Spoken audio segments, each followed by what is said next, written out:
सरस्वती व्यासं ततो जयमुदीरये।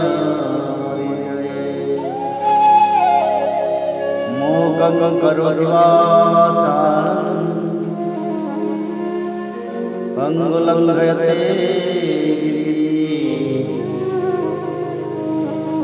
यत्कृपातमहं वन्दे परमानन्दमाधवो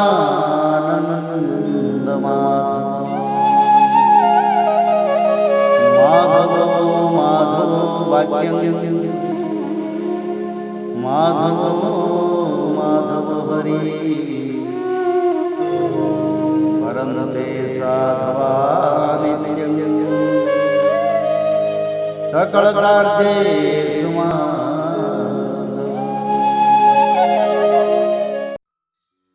जय जगन्नाथ। चतुर्थ स्कंध का 6वां अध्याय। ब्रह्मादि देवताओं का कैलाश जाकर श्री महादेव जी को मनाना। श्री मैत्रेय जी कहते हैं, विदुर जी, इस प्रकार जब रुद्र के सेवकों ने समस्त देवताओं को हरा दिया और उनके संपूर्ण अंग प्रत्यंग भूत प्रेतों के त्रिशूल, पट्टिश, खड्ग, गदा, परिघ और मुदगर आदि आयुधों से छिन्न भिन्न हो गए, तब वे ऋत्विज और सदस्यों के सहित बहुत ही डर कर ब्रह्मा जी के पास पहुँचे और प्रणाम करके उन्हें सारा वृतांत कह सुनाया। भगवान ब्रह्मा जी और सर्वांतर्यामी श्री नारायण पहले से ही इस भावी उत्पात को जानते थे, इसी से वे दक्ष के यज्ञ में नहीं गए थे। अब देवताओं के मुख से वहाँ की सारी बात सुनकर उन्होंने कहा, देवताओं, परम समर्थ तेजस्वी पुरुष से कोई दोष भी बन जाए तो भी उसके बदले में अपराध करने वाले मनुष्यों का भला नहीं हो सकता। फिर तुम लोगों ने तो यज्ञ में भगवान शंकर का प्राप्य भाग न देकर उनका बड़ा भारी अपराध किया है, परंतु शंकर जी बहुत शीघ्र प्रसन्न होने वाले हैं, इसलिए तुम लोग शुद्ध हृदय से उनके पैर पकड़कर उन्हें प्रसन्न करो, उनसे क्षमा मांगो। दक्ष के दुर्वचन रूपी बाणों से उनका हृदय तो पहले से ही बिंध रहा था, उस पर उनकी प्रिया सती जी का वियोग हो गया। इसलिए यदि तुम लोग चाहते हो कि वह यज्ञ फिर से आरंभ होकर पूर्ण हो, तो पहले जल्दी जाकर उनसे अपने अपराधों के लिए क्षमा मांगो, नहीं तो उनके कुपित होने पर लोकपालों के सहित इन समस्त लोकों का भी बचना असंभव है।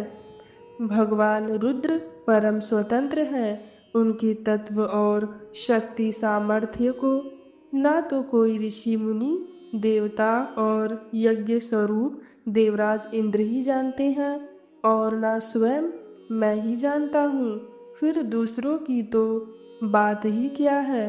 ऐसी अवस्था में उन्हें शांत करने का उपाय कौन कर सकता है। देवताओं से इस प्रकार कहकर ब्रह्मा जी उनको, प्रजापतियों को और पितरों को साथ ले अपने लोक से पर्वत श्रेष्ठ कैलाश को गए, जो भगवान शंकर का प्रिय धाम है। उस कैलाश पर औषधि, तप, मंत्र तथा योग आदि उपायों से सिद्धि को प्राप्त हुए और जन्म से ही सिद्ध देवता नित्य निवास करते हैं। किन्नर, गंधर्व और अप्सरादि सदा वहाँ बने रहते हैं। उसके मणिमय शिखर हैं, जो नाना प्रकार की धातुओं से रंग बिरंगे प्रतीत होते हैं। उस पर अनेक प्रकार के वृक्ष, लता और गुलमादि छाए हुए हैं, जिनमें झुंड के झुंड जंगली पशु विचरते रहते हैं। वहाँ निर्मल जल के अनेकों झरने बहते हैं और बहुत सी गहरी कंदरा और ऊंचे शिखरों के कारण वह पर्वत अपने प्रियतमों के साथ विहार करती हुई सिद्ध पत्नियों का क्रीड़ा स्थल बना हुआ है। वह सब ओर मोरों के शोर, मदांध भ्रमरों के गुंजार, कोयलों की कुहू कुहू ध्वनि तथा अन्यान्य पक्षियों के कलरव से गूंज रहा है। उसके कल्प वृक्ष अपनी ऊंची ऊंची डालियों को हिला हिलाकर मानो पक्षियों को बुलाते रहते हैं तथा हाथियों के चलने फिरने के कारण वह कैलाश स्वयं चलता हुआ सा और झरनों की कलकल ध्वनि से बातचीत करता हुआ सा जान पड़ता है। मंदार, पारिजात, सरल, तमाल, शाल, ताड़, कचनार, असन और अर्जुन के वृक्षों से वह पर्वत बड़ा ही सुहावना जान पड़ता है। आम, कदम्ब, नीप, नाग, पुन्नाग, चंपा, गुलाब, अशोक, मौलसिरी, कुंद, कुर्बक, सुनहरे शतपत्र कमल, इलायची और मालती की मनोहर लताएं तथा कुब्जक, मोगरा और माधवी की बेलें भी उसकी शोभा बढ़ाती है। कटहल, गूलर, पीपल, पाकर, बड़, गूगल, भोज वृक्ष, औषध जाति के पेड़, सुपारी, राजपूग, जामुन, खजूर, आमड़ा, आम, पियाल, महुआ और लिसौड़ा आदि विभिन्न प्रकार के वृक्षों तथा पोले और ठोस बांस के झुरमुटों से वह पर्वत बड़ा ही मनोहर मालूम होता है। उसके सरोवरों में कुमुद, उत्पल, कलहार और शतपत्र आदि अनेक जाति के कमल खिले रहते हैं। उनकी शोभा से मुग्ध होकर कलरव करते हुए झुंड के झुंड पक्षियों से वह बड़ा ही भला लगता है। वहाँ जहाँ तहाँ हरिण, वानर, सूअर, सिंह, रीछ, शाही, नीलगाय, शरभ, बाघ, कृष्ण मृग, भैंसे, करणांत्र, एक पद, अश्वमुख, भेड़िए और कस्तूरी मृग घूमते रहते हैं तथा वहाँ के सरोवरों के तट केलों की पंक्तियों से घिरे होने के कारण बड़ी शोभा पाते हैं। उसके चारों ओर नंदा नाम की नदी बहती है, जिसका पवित्र जल देवी सती के स्नान करने से और भी पवित्र एवं सुगंधित हो गया है। भगवान भूतनाथ के निवास स्थान उस कैलाश पर्वत की ऐसी रमणीयता देखकर देवताओं को बड़ा आश्चर्य हुआ। वहाँ उन्होंने अलका नाम की एक सुरम्यपुरी और सौगंधिक वन देखा, जिसमें सर्वत्र सुगंध फैलाने वाले सौगंधिक नाम के कमल खिले हुए थे। उस नगर के बाहर की ओर नंदा और अलकनंदा नाम की दो नदियां हैं। वे तीर्थपाद श्री हरि की चरण रज के संयोग से अत्यंत पवित्र हो गई है। विदुर जी उन नदियों में रति विलास से थकी हुई देवांगनाएं अपने अपने निवास स्थान से आकर जल क्रीड़ा करती है और उसमें प्रवेश कर अपने प्रियतमों पर जल उलीचती हैं। स्नान के समय उनका तुरंत का लगाया हुआ कुछ कुमकुम धुल जाने से जल पीला हो जाता है। उस कुमकुम मिश्रित जल को हाथी प्यास न होने पर भी गंध के लोभ से स्वयं पीते और अपनी हथिनियों को पिलाते हैं। अलकापुरी पर चांदी, सोने और बहुमूल्य मणियों के सैकड़ों विमान छाए हुए थे, जिनमें अनेकों यक्ष पत्नियां निवास करती थी। इनके कारण वह विशाल नगरी बिजली और बादलों से छाए हुए आकाश के समान जान पड़ती थी। यक्ष राज कुबेर की राजधानी उस अलकापुरी को पीछे छोड़कर देवगढ़ सौगंधिक वन में आए। वह वन रंग बिरंगे फल फूल और पत्तों वाले अनेकों कल्प वृक्षों से सुशोभित था। उसमें कोकिल आदि पक्षियों का कलरव और भौरों का गुंजार हो रहा था तथा राजहंसों के परम प्रिय कमल कुसुमों से सुशोभित अनेकों सरोवर थे। वह वन जंगली हाथियों के शरीर की रगड़ लगने से घिसे हुए हरी चंदन वृक्षों का स्पर्श करके चलने वाली सुगंधित वायु के द्वारा यक्ष पत्नियों के मन को विशेष रूप से मथे डालता था। बावलियों की सीढ़ियाँ वैदुर्य मणि की बनी हुई थी। उनमें बहुत से कमल खिले रहते थे। वहाँ अनेकों किम पुरुष जी बहलाने के लिए आए हुए थे। इस प्रकार उस वन की शोभा निहारते जब देवगढ़ कुछ आगे बढ़े तब उन्हें पास ही एक वट वृक्ष दिखलाई दिया। वह वृक्ष 100 योजन ऊंचा था तथा उसकी शाखाएं 75 योजन तक फैली हुई थी। उसके चारों ओर सर्वदा अविचल छाया बनी रहती थी, इसलिए घाम का कष्ट कभी नहीं होता था तथा उसमें कोई घोंसला भी न था। उस महायोगमय और मुमुक्षुओं के आश्रयभूत वृक्ष के नीचे देवताओं ने भगवान शंकर को विराजमान देखा।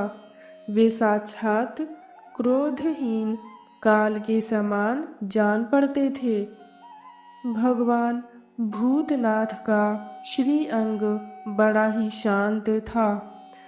स नंदनादि शांत सिद्धगढ़ और सखा यक्ष राक्षसों के स्वामी कुबेर उनकी सेवा कर रहे थे। जगतपति महादेव जी सारे संसार के सुहृद हैं। स्नेहवश सबका कल्याण करने वाले हैं। वे लोकहित के लिए ही उपासना, चित्त की एकाग्रता और समाधि आदि साधनों का आचरण करते रहते हैं। संध्याकालीन मेघ की सी कांति वाले शरीर पर वे तपस्वियों के अभीष्ट चिन्ह भस्म दंड जटा और मृग चर्म एवं मस्तक पर चंद्रकला धारण किए हुए थे। वे एक कुशासन पर बैठे थे और अनेकों साधु श्रोताओं के बीच में श्री नारद जी के पूछने से सनातन ब्रह्म का उपदेश कर रहे थे। उनका बायां चरण दाईं जांघ पर रखा था। वे बायां हाथ बाएं घुटने पर रखे कलाई में रुद्राक्ष की माला डाले तर्क मुद्रा से विराजमान थे। वे योग पट्ट का सहारा लिए एकाग्र चित्त से ब्रह्मानंद का अनुभव कर रहे थे। लोकपालों के सहित समस्त मुनियों ने मननशीलों में सर्वश्रेष्ठ भगवान शंकर को हाथ जोड़कर प्रणाम किया। यद्यपि समस्त देवता और दैत्यों के अधिपति भी श्री महादेव जी के चरण कमलों की वंदना करते हैं, तथापि वे श्री ब्रह्मा जी को अपने स्थान पर आया देख तुरंत खड़े हो गए और जैसे वामनावतार में परम पूज्य विष्णु भगवान कश्यप जी की वंदना करते हैं, उसी प्रकार सिर झुकाकर उन्हें प्रणाम किया। इसी प्रकार शंकर जी के चारों ओर जो महर्षियों सहित अन्यान्य सिद्धगण बैठे थे, उन्होंने भी ब्रह्मा जी को प्रणाम किया। सबके नमस्कार कर चुकने पर ब्रह्मा जी ने चंद्रमौली भगवान से, जो अब तक प्रणाम की मुद्रा में ही खड़े थे, हंसते हुए कहा। श्री ब्रह्मा जी ने कहा, देव, मैं जानता हूँ आप संपूर्ण जगत के स्वामी हैं, क्योंकि विश्व की योनि शक्ति और उसके बीज शिव से परे जो एक रस परब्रह्म है, वह आप ही हैं। भगवान, आप मकड़ी के समान ही अपने स्वरूप भूत शिव शक्ति के रूप में क्रीड़ा करते हुए लीला से ही संसार की रचना, पालन और संहार करते हैं। आपने ही धर्म और अर्थ की प्राप्ति कराने वाले वेद की रक्षा के लिए दक्ष को निमित्त बनाकर यज्ञ को प्रकट किया है। आपकी ही बांधी हुई ये वर्णाश्रम की मर्यादाएं हैं, जिनका नियम निष्ठ ब्राह्मण श्रद्धापूर्वक पालन करते हैं। मंगलमय महेश्वर, आप शुभ कर्म करने वालों को स्वर्गलोक अथवा मोक्ष पद प्रदान करते हैं तथा पाप कर्म करने वालों को घोर नरकों में डालते हैं। फिर भी किसी किसी व्यक्ति के लिए इन कर्मों का फल उल्टा कैसे हो जाता है? जो महानुभाव आपके चरणों में अपने को समर्पित कर देते हैं, जो समस्त प्राणियों में आपकी ही झांकी करते हैं और समस्त जीवों को अभेद दृष्टि से आत्मा में ही देखते हैं, वे पशुओं के समान प्रायः क्रोध के अधीन नहीं होते। जो लोग भेद बुद्धि होने के कारण कर्मों में ही आसक्त हैं, जिनकी नीयत अच्छी नहीं है, दूसरों की उन्नति देखकर जिनका चित्त रात दिन कूड़ा करता है, और जो मर्म भेदी अज्ञानी अपने दुर्वचनों से दूसरों का चित्त दुखाया करते हैं, आप जैसे महापुरुषों के लिए उन्हें भी मारना उचित नहीं है, क्योंकि वे बेचारे तो विधाता के ही मारे हुए हैं। देव देव भगवान, कमल नाभ की प्रबल माया से मोहित हो जाने के कारण यदि किसी पुरुष की कभी किसी स्थान में भेद बुद्धि होती है, तो भी साधु पुरुष अपने पर दुख कातर स्वभाव के कारण उस पर कृपा ही करते हैं। दैववश जो कुछ हो जाता है, वे उसे रोकने का प्रयत्न नहीं करते। प्रभु, आप सर्वज्ञ हैं। परम पुरुष भगवान की दुस्तर माया ने आपकी बुद्धि का स्पर्श भी नहीं किया है, अतः जिनका चित्त उसके वशीभूत होकर कर्म मार्ग में आसक्त हो रहा है, उनके द्वारा अपराध बन जाए तो भी उन पर आपको कृपा ही करनी चाहिए। भगवान, आप सबके मूल हैं। आप ही संपूर्ण यज्ञों को पूर्ण करने वाले हैं। यज्ञ भाग पाने का भी आपको पूरा अधिकार है। फिर भी इस दक्ष यज्ञ के बुद्धिहीन याजकों ने आपको यज्ञ भाग नहीं दिया, इसी से यह आपके द्वारा विध्वस्त हुआ। अब आप इस अपूर्ण यज्ञ का पुनरुद्धार करने की कृपा करें।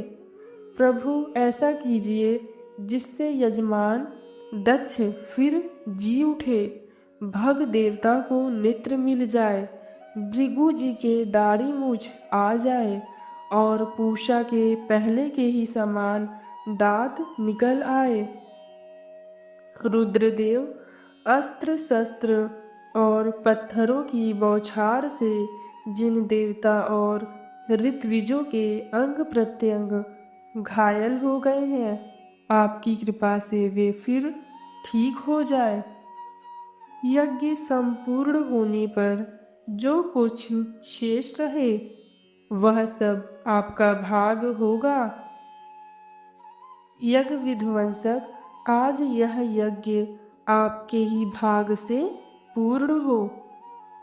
इति श्रीमद्भागवते महापुराणे पारमहंस्यां संहितायां चतुर्थ स्कन्धे रुद्र सांत्वनं नाम षष्ठो अध्यायः। जय जगन्नाथ।